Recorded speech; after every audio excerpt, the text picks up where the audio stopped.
This is Lady Myya. Hello, you guys. This is another podcast.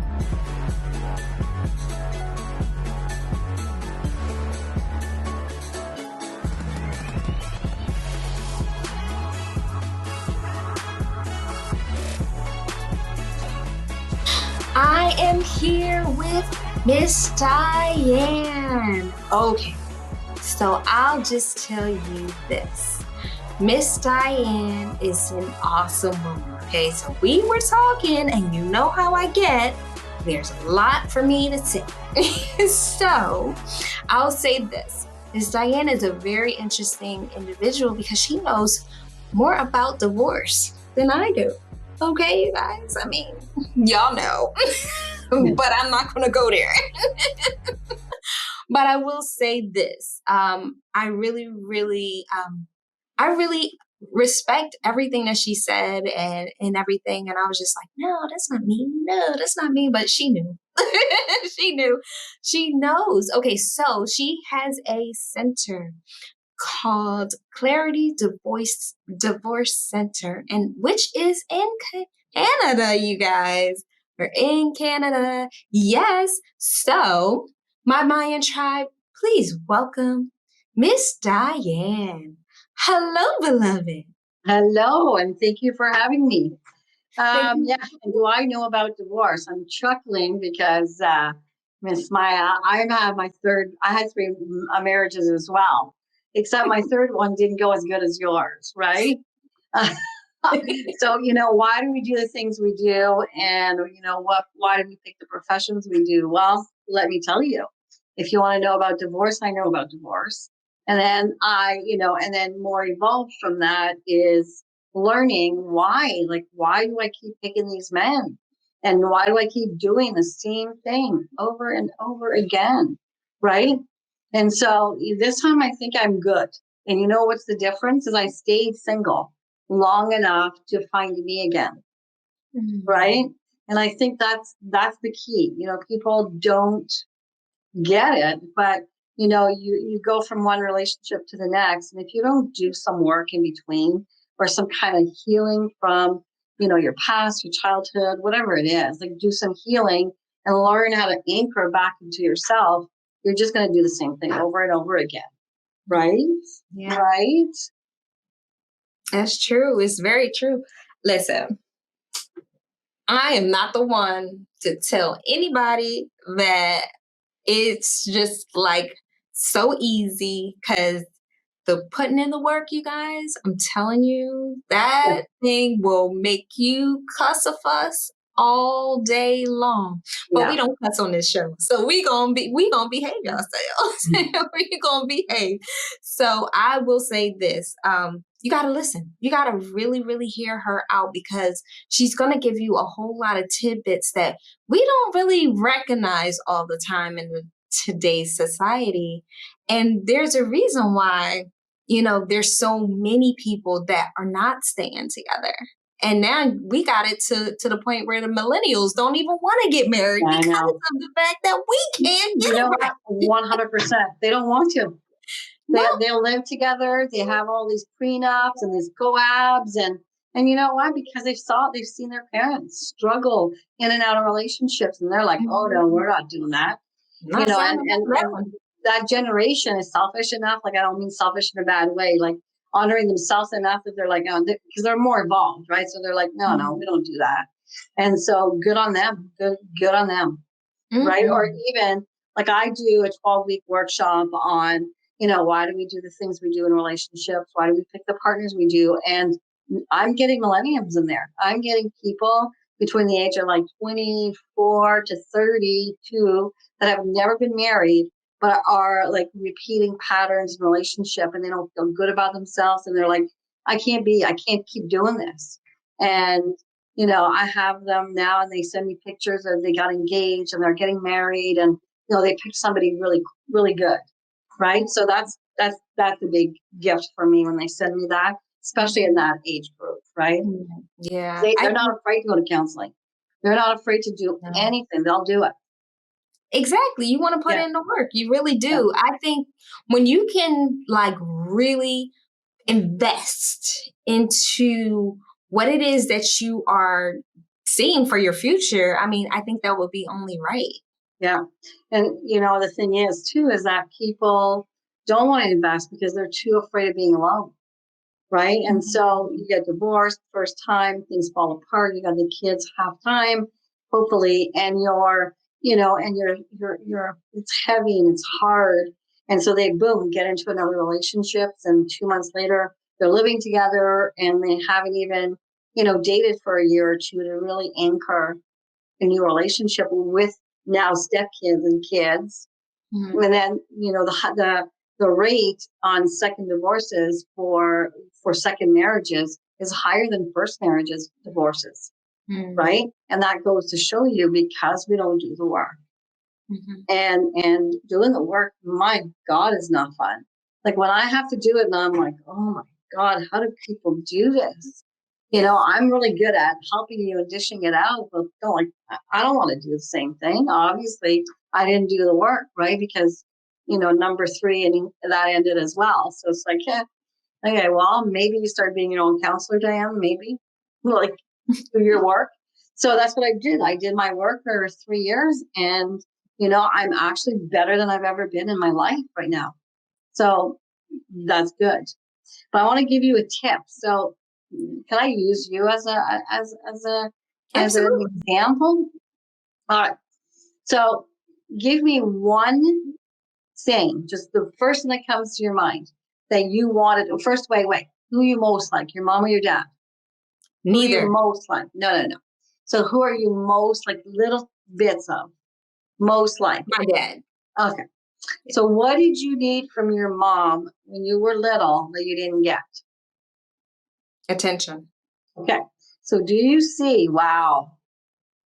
Lady, why do you think you do what you're doing? Look at that. Isn't that cool? So what Who saw happens? that? No, but it's attention on healing, living your best life and everything that you're doing, right? It's putting attention on something. So what I want you to understand by that word is that you seek relationships in order to get attention. And that good or bad, it doesn't matter. And so when you got into your bad relationships, you were seeking attention in men that were not probably capable of giving it to you properly, right? Because you weren't able to give it to yourself properly. And so that's what happens. That's where we go and seek the one thing that we call love, which is attention. But we don't love self enough to give self attention.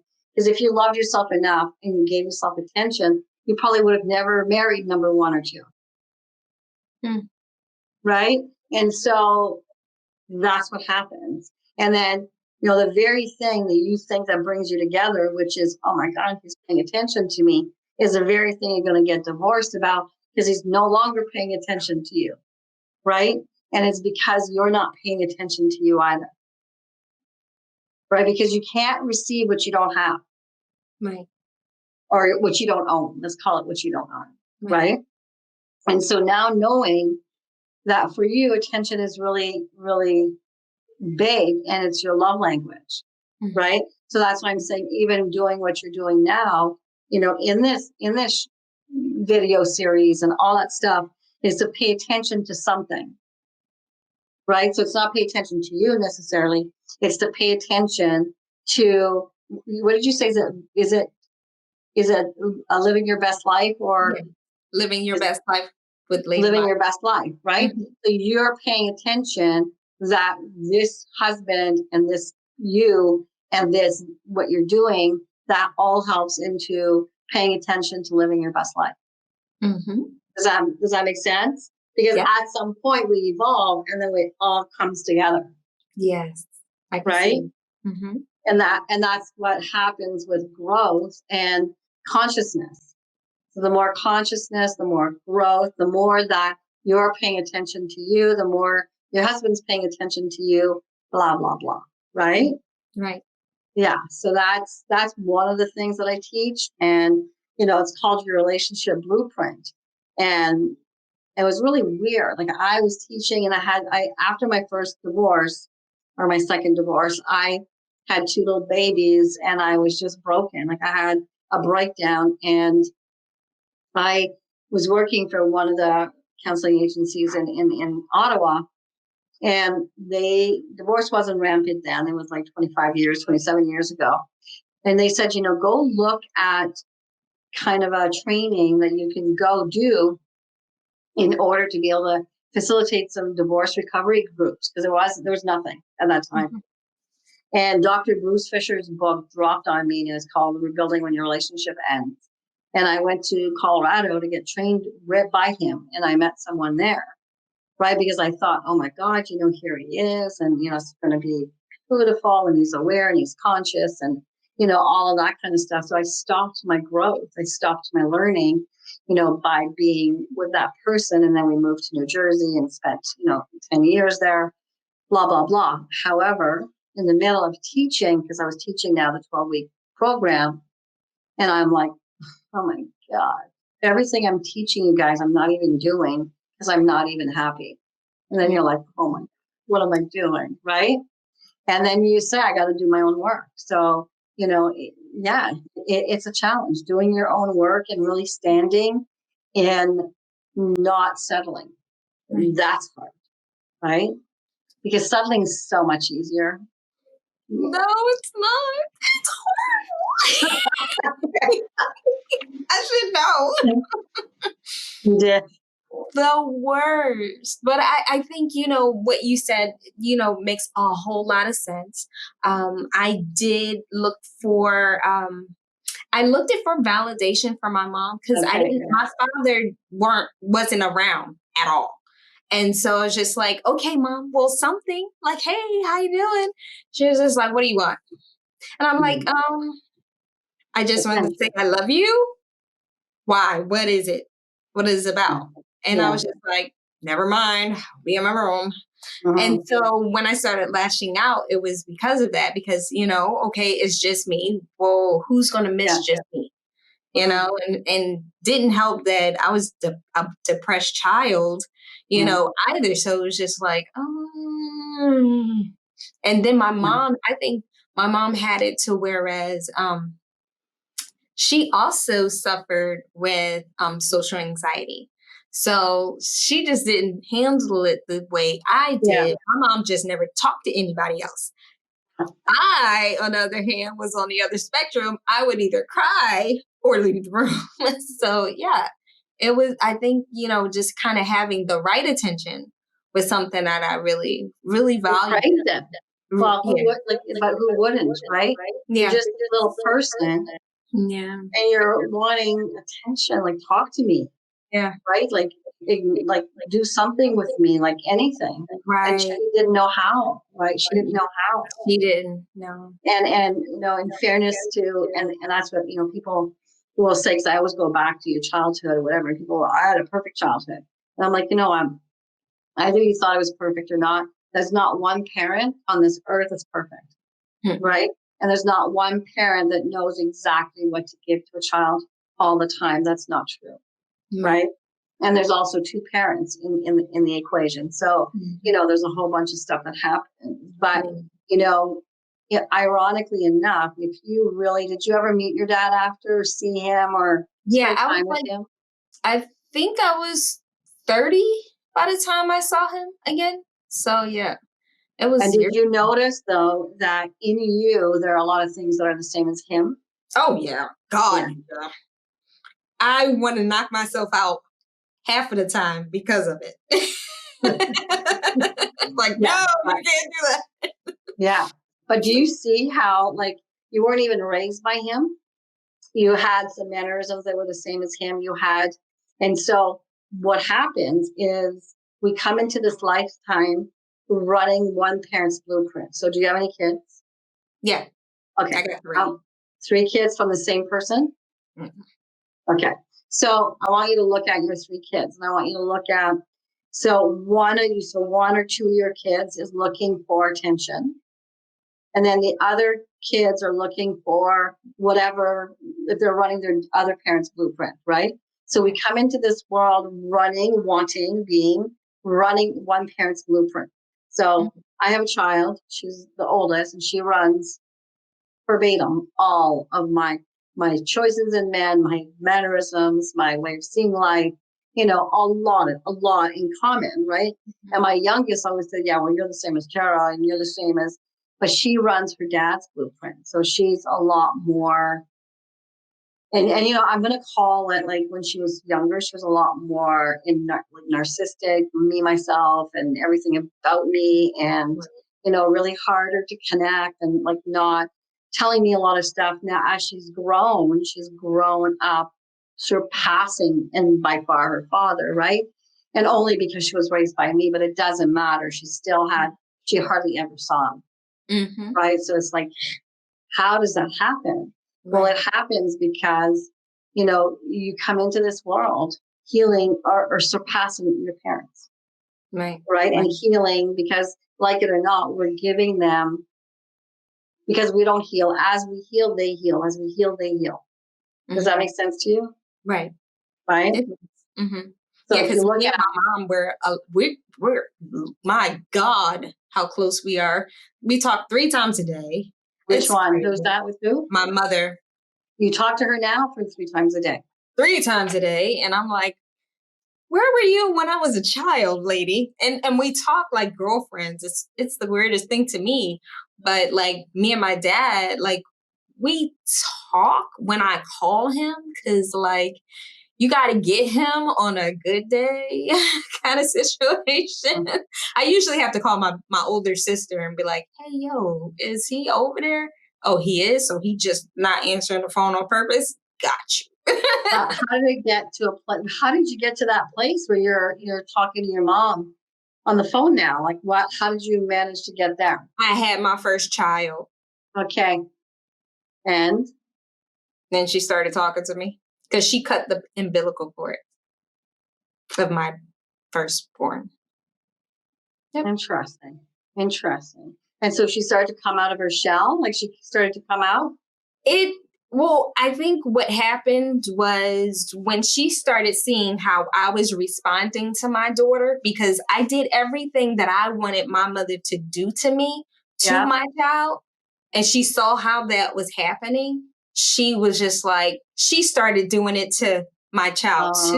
Okay. And so Okay. it was more so like Yeah. she said, and she tells me all the time, I didn't grow up that way. My mom's mom wasn't grown up that way. Everybody was on a farm and they were doing things, and you worked from sun up to Yeah. sundown, and it was just Yeah. what it was.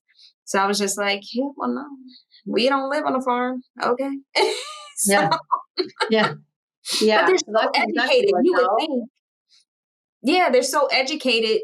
My mom has like 3 degrees. It's crazy.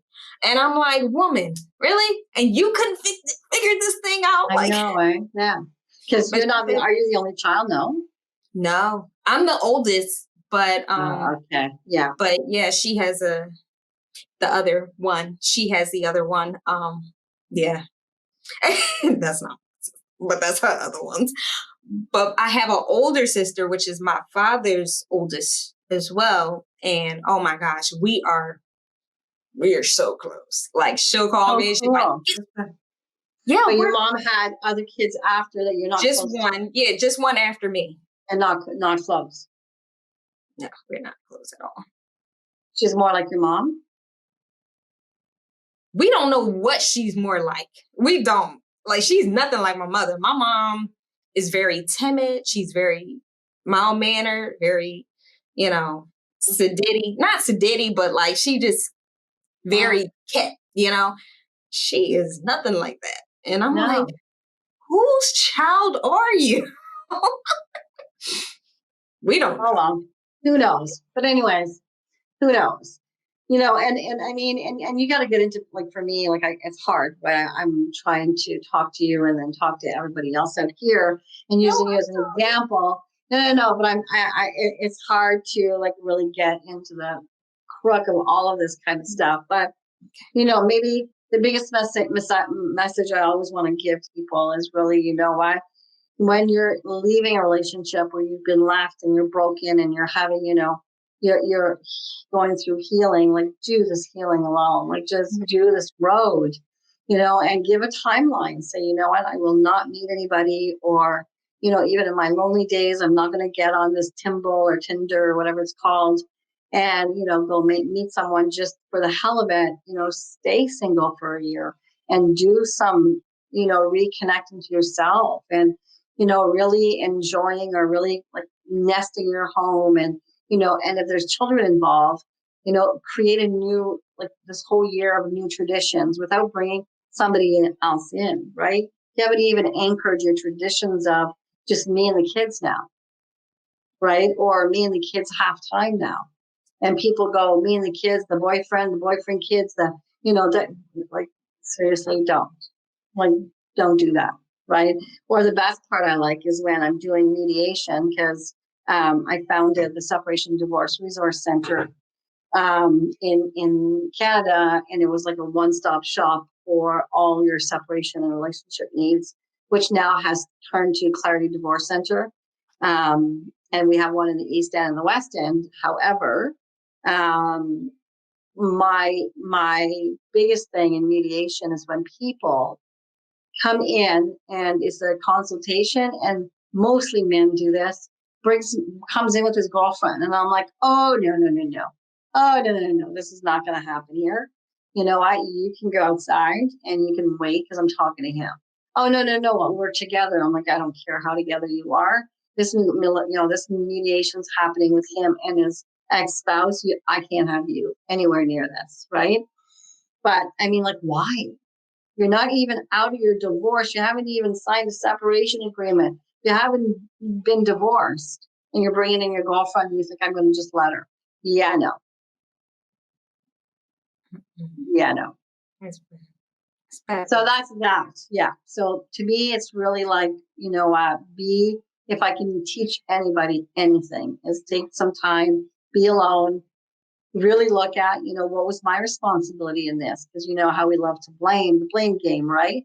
So, the minute you start to blame someone is you not taking responsibility for something, right? So, because I get, I'll ask, like, let's say even for you, you wanted attention.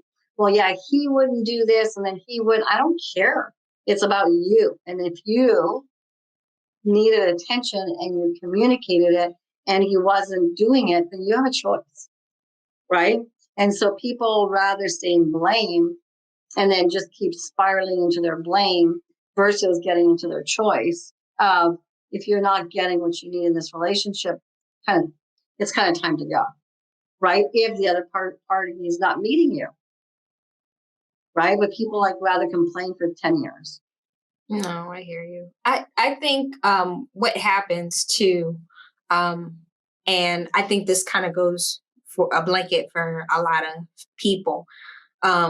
When you do date, everybody puts their best forward, their best person forward, and you're going to always make it seem that, everything's so good with you. And so you're so great. And you're doing a disservice to the person that you're getting to know because of the fact that you're not really being yourself. Yeah. And then you wonder why she's or he's going cuckoo for Cocoa Puffs after y'all get married because nobody was really being truthful. Yeah. Yeah. I call it mostly women. And, it's a sad thing. It's a sad thing when I say that, but, mostly women are liars, mostly when it comes to dating, because you'll get women who'll say, oh, I love camping, and they hate it, but they'll go camping for, while they're dating, and then they're married, boom, I'm not camping anymore. Right. I mean, you see this all the time, right? I'm not going on day camping. Yeah, I don't camp, so I don't have nothing to lie about because I am not sleeping in a sleeping bag, and I am not doing that. Now, in my younger days, I would have. Now, today, no, that's not happening. But I want to say this, because I will say this about my husband now, and this is something. I mean, it's simple and it's right, but why people don't choose to go this way is beyond me. Transparency. Transparency will save you time, effort, and energy. I told my husband when we first met, I was just like, look, I'm going to be transparent with you. This is happening. This is happening. This is what's going to happen. And this ain't never going to happen. Mm-hmm. You either deal with it or you don't. Yeah. And if you don't kick rocks, bro, I don't have time. Like, I'm like, I got kids. I'm still working on my own. I got my own place. You know, it looks good. It smells good. You know, cook when I can. And I do what I can, you know, and I was just like, I just don't want to add anything else to my plate. Yeah, that don't I need to agree. be there. Yeah. Yeah, that's really cool. You love me. You really love me. You're right. Yeah, you can't add. You can't. You're overloaded already. Yeah. Right. So if you're going to play the games, or I often get, you know, like women will say to me, well, you know, he didn't call me. What does that mean? I don't know. It means nothing. Right. It means nothing. It means he didn't call you. Okay. He didn't call you. So if that keeps happening though, and that's not working for you, then be transparent and tell them, oh, no, but what if I say that? And it's like, oh my God, how do you live with you? Yeah. Like, could you imagine like living like that and like wondering, and what is he saying really? And, you know, oh, I wonder what he meant by that. Like, I have no time for that stuff. Yeah. Like, I think we're getting too old for that. It's like, you know, what do you say? You know, talk and say what you mean, or don't talk at all. Like, we're good. Exactly. And Yeah. I love that, because I'm like, you know what, this is the conversations we really need to have in regards to yourself, because, you know, you have all these people, they got all their books. Yeah. And they books say all the good things and different things like that. But, you know, does it really show the transparency? And when you're being transparent, it's in a book. Everybody would have to get it, you know, to know what was the deal, rather than you just being totally upfront about it. Yeah. No, really. Got it. You're right. No. And I, you know, it's funny because my second daughter, my youngest, is really good with that. Like, she's really good with, you know, saying that her and her husband, now that they talk through everything, and if she has something, she's saying it, and she's, you know, going to be transparent. And yeah, my other daughter, who's more like me, will worry about how he's going to feel and worry about everybody else versus instead of herself, right? Mm-hmm. And I'm like, yeah, okay. So I talk to my daughter, and I'll say, like, my youngest, you know, how come I did this and whatever. And she's like, I don't know, man, but I wouldn't do it that way. I would just say what it is and say that doesn't work, and just go up, just do it. Mm-hmm. And I'm like, okay, right. And even in business, right, she can just like go through it. Whereas I go through all of the, I feel bad, and you know what, if I hurt that person, and she don't care. Nope. Wow. She just does just go plow through it, and you know, if you come up on the other end, and at least you feel good with yourself. Yes. Right. And I'm like, yeah, good point. Good point. And it takes a lot less energy to be yourself than it does to be somebody else. Yeah. Yeah. 100%. Or worry about somebody else all the time. Yes. Yeah. I worry about my husband all the time. I just be like, look, you ain't going nowhere. I'm just letting you know that. Yeah, no. He's like, nah, babe, I ain't going nowhere. You darn sure ain't going nowhere. Anybody else, like, I think about a lot of my other relationships, I didn't care what they did. I was just like, I really don't care. Do what you want, you know. But now I'm like, I'm being more with you, and you're being more with me, and we're gonna do this thing together. So I think that's cool. I think what you said though about just really like understanding yourself for the years, I think that really makes a whole lot of sense. And I think that was something my husband and we had to deal with ourselves. It took us about 2 years. It took us 2 years to figure out ourselves. Yeah. So that we got to the point, you know, not to say that, you know, I think it was to figure out ourselves, because we totally different upbringings, and then you have that. And it makes a difference. It does. It really does. And I don't know what he thinks anymore. I really don't. I'll be like, all right, you're going to have to talk to me. Tell me what you're thinking. Babe, I'm not thinking about nothing. You lying. Yeah. Well, no. When they say they're not thinking about nothing, usually they mean it. Like, it's the truth. Yeah, that's what he said. They don't think like we do. No. When they say we're really not thinking he's a thinker. So this is why I'm like, I don't know. you're too much of a thinker. Cause like, you know how when a person is like, they're looking at something and They're not, yeah. and they look down and over to the either right or the left, and you're knowing like that's okay. The left is memories, and the right is usually you're trying to make a plan or something in the future. So I'm like, no, that's and I'm really empathetic, so I can feel everything. So I'm like, nah, that's not what that feels like. Yeah. So does he say it? Does he come up and tell you? He'll tell me eventually because I'll annoy him, and I'm like, that's all right. I know you lying, but That's so funny. That's good. No, but good for you for continuing to see it, though, right? Yeah. And good for you to acknowledging it so that it helps him acknowledge it as well, right? Yeah. It That's does help. cool. I think, what would you say to people that want to even try something like that, a divorce clinic, or counseling for that matter? What would you say to them? I think the first thing I say to my clients as soon as they walk in, like, and they're broken and they're going through stuff, and I'm like, you know what? Like, in a way, you're going to hate me and you're not going to like me, but it's a gift. And the gift is about really coming back to yourself. And yeah, it hurts, and acknowledge it and allow yourself to hurt, allow yourself to be in pain, but give it limits. Like, give it, I'm allowed from like 7 to 10, or from this time to that time, and then I got to stop, and then I got to do something productive, and then I can go back to it, right? And I think, I know the biggest thing is really when they come in and see me, it's about really taking time to understand what happened. Because when you understand something, you have some power.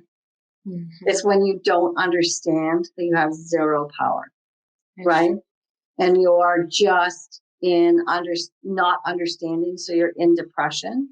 If you're in understanding, you're in inquiry, right? Which takes you a little bit. Doesn't mean you're not in pain, but it means you're more in the inquiry mode than you are in the depressed mode. Okay. Right?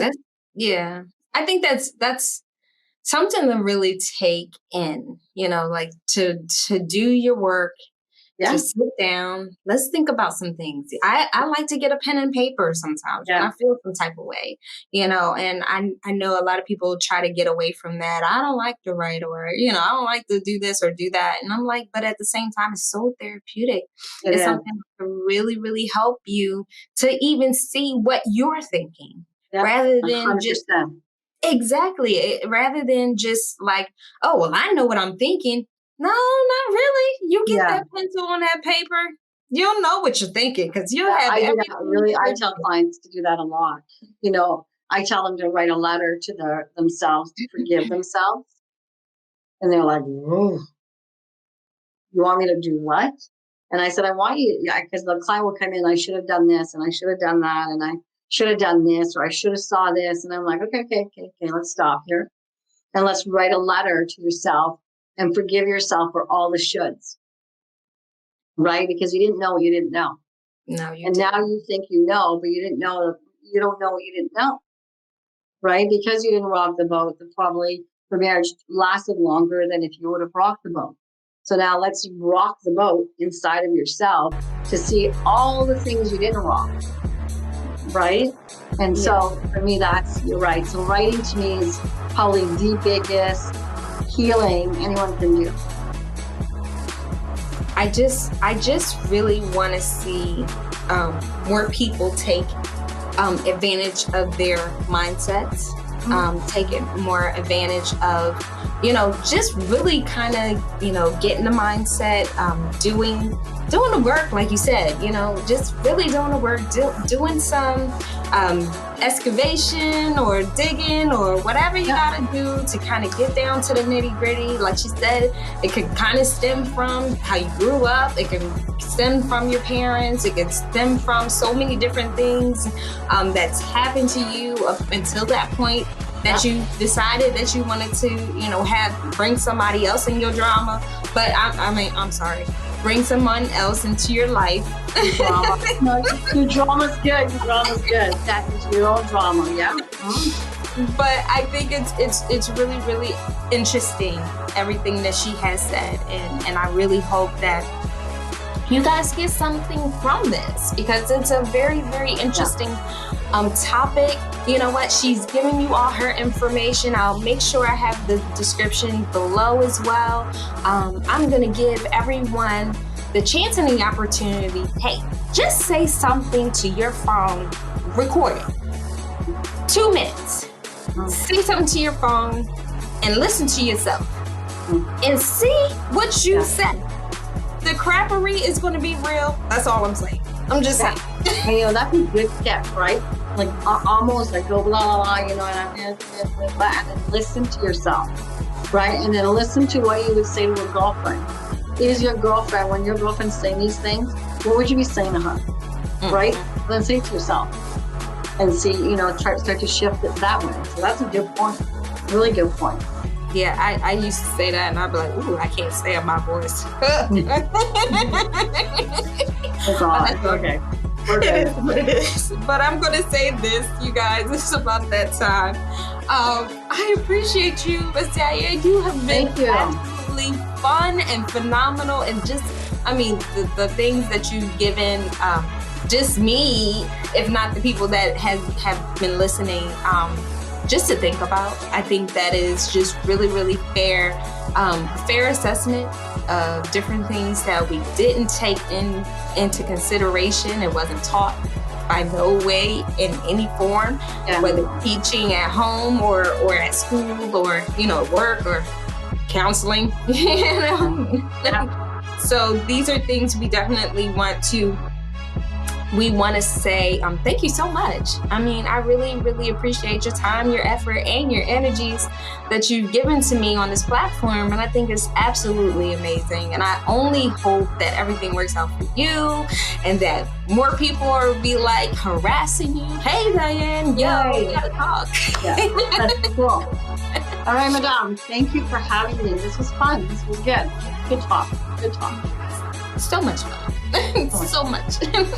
But you guys, thank you so much for joining us with Living Your Best Life with Lady Myya. I am a part of Patreon now, you guys. Please make sure that you just kind of check out the page and different things like that. I'll try to put some really cool things up there. And if you want me to put more stuff up there, hey, let me know. You can always reach me at Lady Myya @gmail.com, and that's Myya, Myya. And you know why? Because your home girl is special. I will talk to you guys later.